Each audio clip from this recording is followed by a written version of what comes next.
Bruxelles, octobre 2025. La Banque centrale européenne franchit un seuil. Pas celui d'une victoire technologique, celui d'une mutation silencieuse. L'euro numérique entre dans sa phase décisive. Christine Lagarde parle d'autonomie stratégique, de souveraineté retrouvée, face à Visa, Mastercard et ce dollar qui trône depuis trop longtemps. Mais avez-vous remarqué ce détail? Dans chaque grande promesse d'indépendance se cache souvent l'architecture d'un nouveau contrôle. Et si ce projet, vanté comme le rempart européen contre l'hégémonie américaine, était en réalité l'outil qui permettrait à une autorité centrale de surveiller, limiter, voire bloquer chaque euro dépensé par chaque citoyen? Depuis janvier 2025, les choses s'accélèrent. Le projet progresse.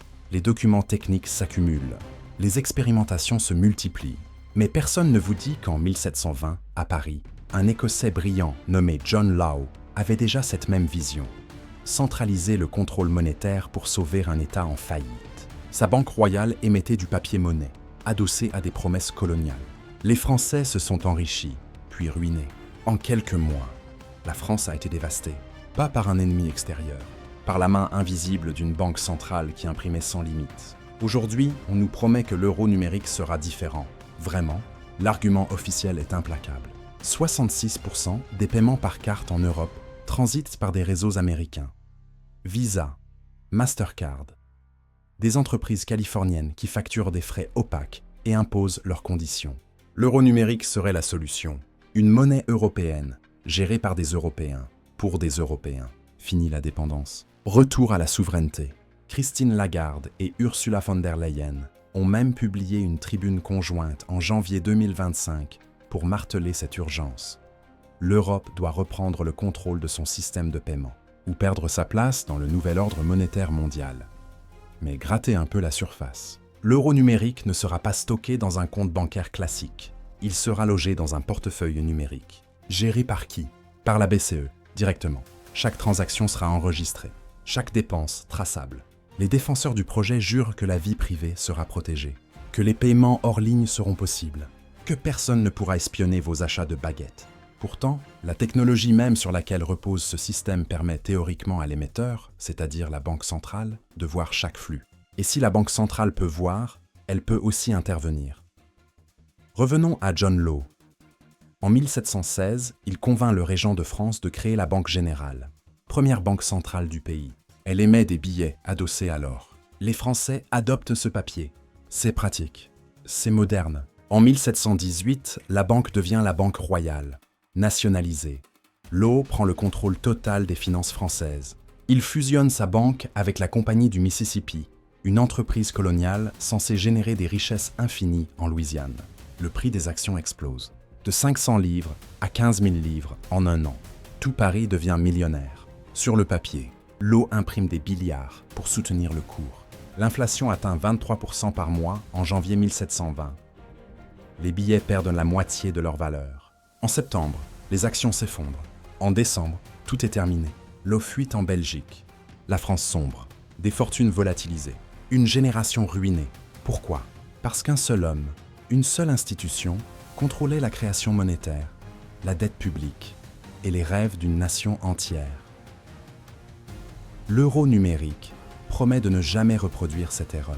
Les garde-fous sont nombreux, nous dit-on.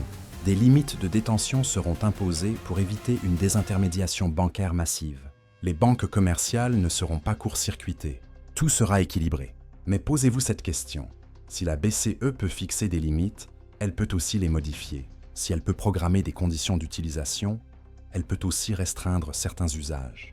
La Chine a déjà testé son yuan numérique avec des fonctionnalités de programmation. Interdire l'achat d'alcool, favoriser certains secteurs économiques, récompenser les comportements jugés conformes. Évidemment, l'Europe n'est pas la Chine.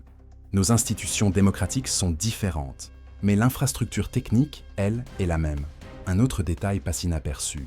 En 2025, face à la montée des stablecoins adossés au dollar comme le PIUSD de PayPal, et face au yuan numérique chinois déjà déployé dans plusieurs grandes villes, la BCE a précipité son calendrier. Le projet initial prévoyait une blockchain privée, totalement contrôlée par la Banque centrale. Puis, sous la pression de la compétition internationale, le choix s'est porté sur une blockchain publique. Ethereum ou Solana, plus ouverte, plus interopérable, mais aussi plus exposée. Ce virage technologique de dernière minute soulève des interrogations. Pourquoi changer de cap si brutalement?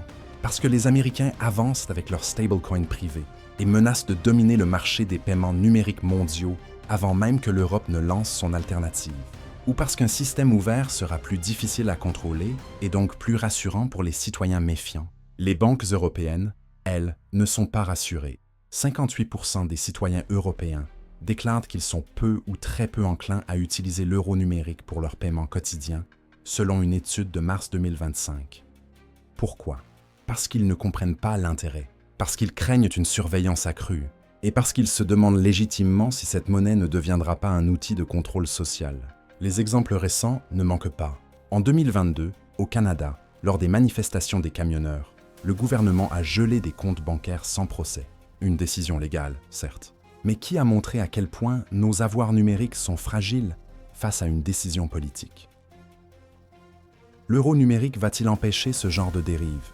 Ou va-t-il les faciliter? Imaginez un instant que votre argent ne soit plus dans une banque privée, mais directement sous l'autorité de la BCE. Imaginez qu'une loi européenne, votée dans l'urgence pour lutter contre le terrorisme ou l'évasion fiscale, permette de geler instantanément certains portefeuilles numériques. Sans juge, sans délai. Juste un algorithme qui détecte un comportement suspect. Science fiction? Peut-être. Mais la technologie le permet déjà. Et une fois l'infrastructure en place, il suffit d'une crise, d'une pression politique, d'un changement de majorité, pour que les règles changent. Revenons encore une fois à John Law. Sa vision n'était pas mauvaise au départ.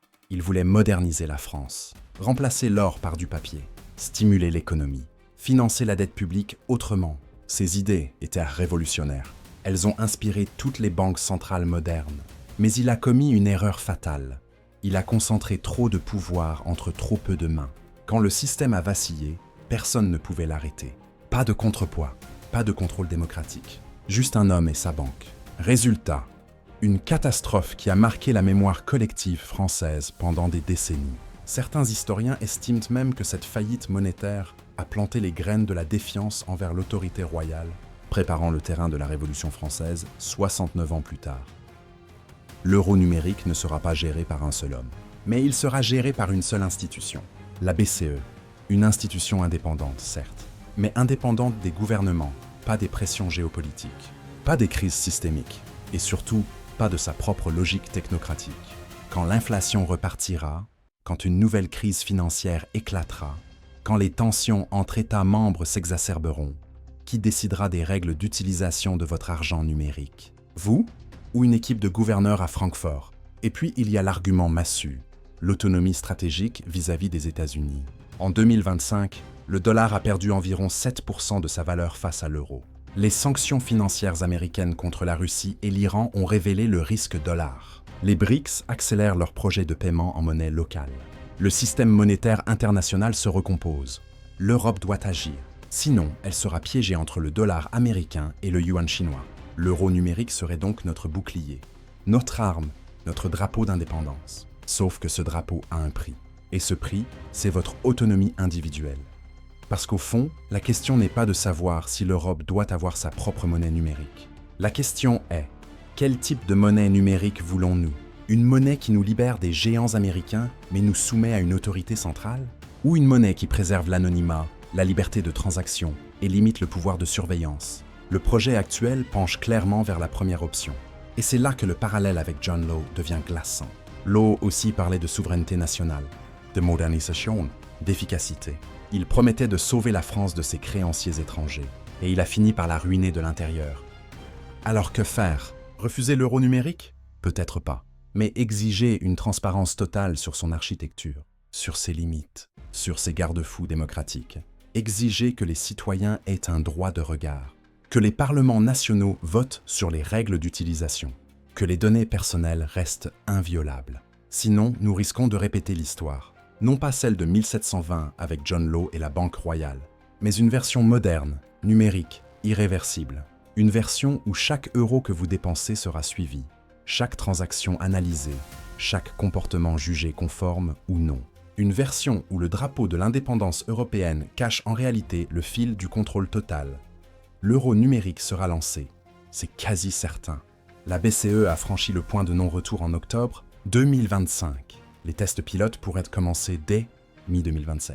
Un déploiement progressif à partir de 2029. Nous avons encore quelques années pour poser les bonnes questions, pour imposer les bonnes limites, ou pour accepter que, sous couvert de souveraineté, nous venons de donner à une institution les clés de notre liberté économique. John Law a eu besoin de 4 ans pour ruiner la France. Combien de temps faudra-t-il à l'euro numérique pour transformer l'Europe? Cela dépendra de nous, de notre vigilance, de notre refus de laisser l'histoire se répéter.